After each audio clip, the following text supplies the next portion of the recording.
Armstrong கொலை வழக்கில் கைது செய்யப்பட்ட வழக்கறிஞர்கள் மீது நடவடிக்கை எடுக்கப்படும் என பார் கவுன்சில் தலைவர் தெரிவித்திருக்கிறார்.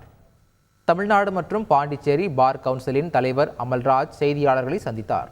அப்போது நாட்டிலேயே அதிகமான குற்ற வழக்குகளில் ஈடுபட்டது தமிழ்நாட்டைச் சேர்ந்த வழக்கறிஞர்கள் தான் எனவும் குற்ற வழக்குகளில் ஈடுபட்ட 120 வழக்கறிஞர்கள் சஸ்பெண்ட் செய்யப்பட்டிருப்பதாகவும் குறிப்பிட்டார். இனிவரும் காலங்களில் குற்ற வழக்குகளில் ஈடுபட்ட வழக்கறிஞர்களை நிரந்தரமாக நீக்குவது குறித்து கவுன்சில் கூட்டத்தில் முடிவெடுக்கப்படும் என்றும் தெரிவித்தார்.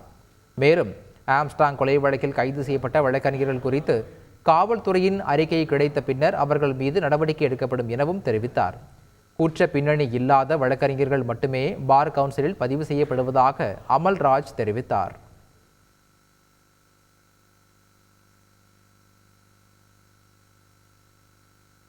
ஒரு 120 லாயரை குற்ற வழக்குகளில் ஈடுபட்டவங்களை இந்த ப்ராக்டிஸ் ப்ரிவிட் பண்ணி வச்சுருக்கோம், சஸ்பெண்ட் பண்ணியிருக்கோம்.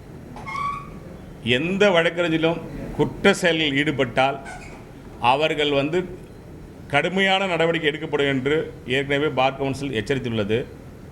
அதற்கு பிறகும் ஏற்படுகின்ற ஒவ்வொரு வழக்கறிஞருடைய அந்த குற்ற செயலில் ஈடுபடுவர்களை உடனடியாக பார் கவுன்சில் சஸ்பெண்ட் செய்திருக்கிறோம். அவங்க டோட்டல் இன்வெஸ்டிகேஷன் முடிஞ்சோன்னா அதுக்கான ரெக்கார்ட்ஸ் எங்களுக்கு அனுப்புவாங்க. பேஸ்ட் ஆன் தி ரெக்கார்ட்ஸ் நாங்கள் டெஃபரட் ஆக்ஷன் எடுப்போம். செய்திகளை உடனுக்குடன் தெரிந்து கொள்ள உடனே சப்ஸ்கிரைப் பண்ணுங்க.